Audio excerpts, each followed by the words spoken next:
Hey guys, welcome back to Mana Down Under. So today we're covering another Dominaria commander, Jodah, Archmage Eternal. Jodah is 4 mana, 1 generic, 1 blue, 1 red, 1 white, a human wizard, flying, a 4/3, but the ability you may pay one of each colour rather than a spell's mana cost. So clearly when you look at this card, the deck is built around cheating in spells that you shouldn't be able to cheat in. Now take note, spells. It can be instant, sorcery, creature, whatever. Not lands. So the deck is designed with really big dumb creatures and big dumb spells that you shouldn't be able to do. The deck wins by just pure card value mainly. There's a lot of strong singular cards in here which can carry the game on themselves. But there is one massive game-winning combo in this deck. Now remember, this is just a deck suggestion. This is me just highlighting cards which work really well with the commander in question. So, not a full deck list, you can change it, it's just to give you ideas. So, the first thing everyone's thinking of is clearly the Eldorado Titan. The value each one has on the board, the instant threat it poses, they're pretty good. So you've got Kozilek for card draw and again for more Annihilator. Have both versions in there, why not? Ulamog is removal, and the new one I actually like a lot. You can really eat people's library away. But again, more Annihilator, both indestructible, very nice to have. Emrakul, I love having Emrakul in Commander. If you're in a 4-player game, the damage you can do is amazing. You can really hate on one person for that round. And Artisan Kozilek works really well with Jodah, because you could go Artisan Kozilek from Jodah for 5 mana, and then use Artisan of Kozilek to resurrect another creature. Suddenly you could maybe pay 5 mana to get 20 mana's worth of effort back on the board. It's very efficient. Now here is the combo, which everyone online is getting very excited about. Grozoth. It's this 9 mana Leviathan with Defender, which I don't think matters. When he comes into play, search your library for any number of cards, anything, that have a CMC of 9 and reveal them, put them into your hand. So this deck suddenly became 9 mana tribal. This combo is surprisingly easy to pull off if you run a few tutors. So let's go into it. The bringers. So black and blue are here. You could run others, but I feel the black and the blue are probably the best. The black one lets you tutor, and the blue one just gives you more draw. But they also can be paid by one of each mana, which kind of ties quite nice in with Jodah. You're not too dependent on Jodah to get them out early. Now the Mojin. So Mojin of Life's Web, this is part of the combo. It's 9 mana. They come into play with a Divinity counter on them, and they're indestructible as long as they keep the counter on them, but you can remove the counter to do an effect. The green one, put any number of creatures from your hand into play. That's what wins the game. So the idea is your Jodah in Grozoth, and then Grozoth will fetch every creature of 9 mana in your deck. And then you just gotta get the Mojin out, and you're gonna dump your entire hand onto the board. For 10 mana, you could put 100, 200 mana's worth of power on the board on this deck, quite easy. The black Mojin is here because it's a form of protection for you later on. When you try and pull this combo off, if your opponent have got a hand full of counter spells, it's not gonna happen. So you need to have the black one ready to go to remove the hand. So the rest of the cards will now just be incredibly good targets and just valuable cards in the deck. Zokama, shout out to Star City Games for that amazing video by the way, is very good in the sense that untaps your lands, so you get another recast, maybe another 2 recast through Jodah, and it's very versatile. You can bulk down creatures, it can hate on artifact and enchantment, and if you need to for some weird reason gain life, which actually wouldn't be too bad in this deck considering you hemorrhage yourself a lot in the land department. Lordspire Worm is just a problem to deal with. You kill it, 3 more problems arise.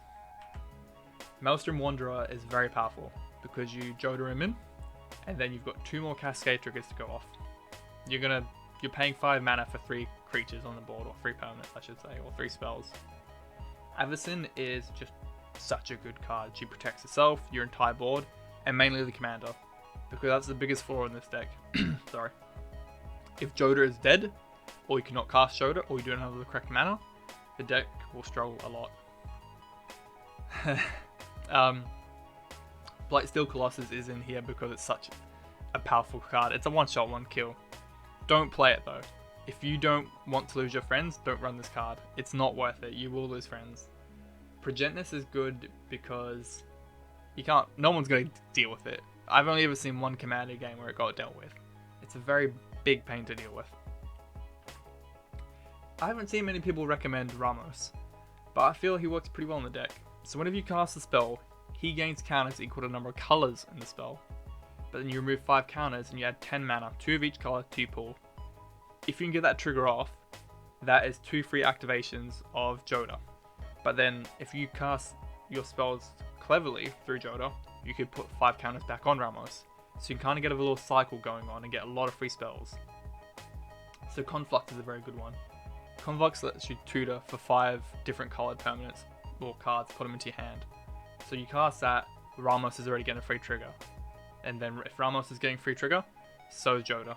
There's a good little synergy there. Praetors again. In every Commander video I'm going to say it.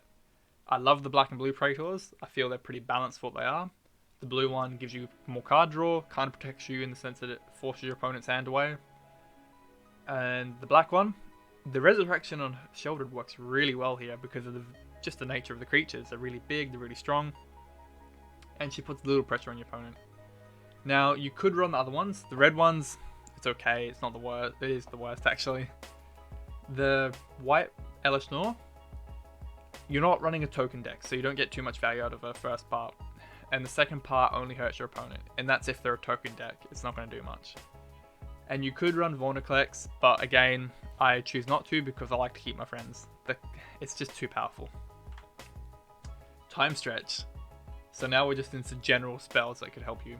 So if you pay 5 mana to have 2 turns, I think you're doing very well. And there's plenty more cards. There's Expirate from Conspiracy, which does amazing wonders. Like, there's just so many good cards in this deck.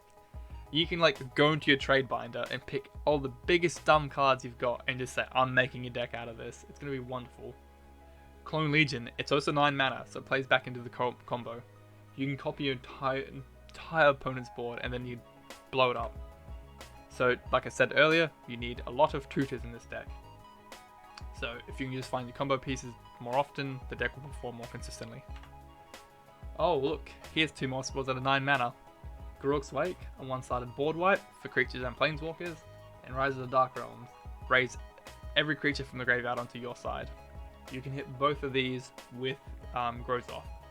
So within a turn or 2, you're about to put every creature pretty much from your deck into play. You're going to destroy all your opponent's stuff and resurrect all their stuff as your own within 2-3 turns. If you can pull it off, it's so powerful. Maelstrom Nexus kind of just supports what the deck's already doing, and it gives you a lot more free spells.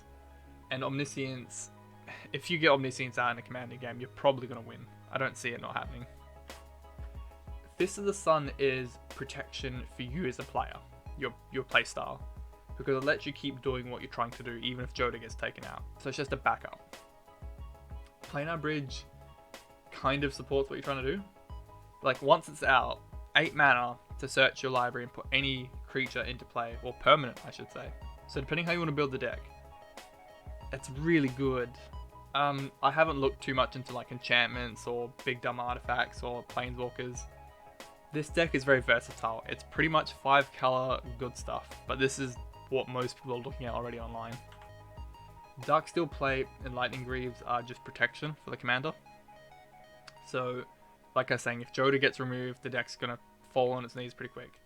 Darksteel just makes it indestructible, and Lightning Greaves stops people targeting it. Now, this is where the expensive part of the deck comes in. The deck can be actually not too bad money-wise, but the mana department needs a lot of work. So Chromatic Lantern is a must. Darksteel Ingot is pretty good here. Signets, some assortment of them. Not sure how many or which ones you like, but you need them to get the right mana. Commander Sphere never hurts. Now, the Pain Lands. So, things like Cascading Cataracts and Crystal Quarry help you quite a bit, as in they're more of a filter land but for 5 mana, which is very nice considering how the commander works. But you got things like Exotic Orchard, City of Brass, things like that, which they're conditional, they might hurt you, but they can produce any mana. I don't know how many you would prefer to run. I'm seeing people run a lot or nearly all of these versions of lands, but it's very greedy. And then the expensive part. The most efficient way to do the deck would be clearly run all the shocks and all the fetches. That way you can get any color mana anytime you need. You're set, ready to go. But that's very expensive. You could definitely trade it out for the Mirage fetch lands, the slower ones, pain lands instead of shock lands. You could change it up how you need. You don't have to go hardcore with this deck. So that's just a deck idea I've gone through. This deck is surprisingly versatile. You can do what you want, and everyone's going to build this deck differently. This is just the more sweaty combo, which I'm seeing a lot online already, or from other players and stuff.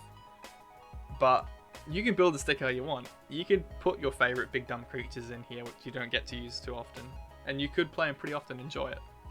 So there's plenty of cards I haven't gone through, and every hour I'm seeing people showing me new cards, or what about this one, about this one. So let me know below what you guys think. What cards would you want to put in the deck? I've got maybe a list of like 30 cards over here which I would put in the deck as well, but this video will get way too long for what it is. So yeah, have a good one guys. Bye. Thanks for watching guys. Remember to like and sub, and have a good one.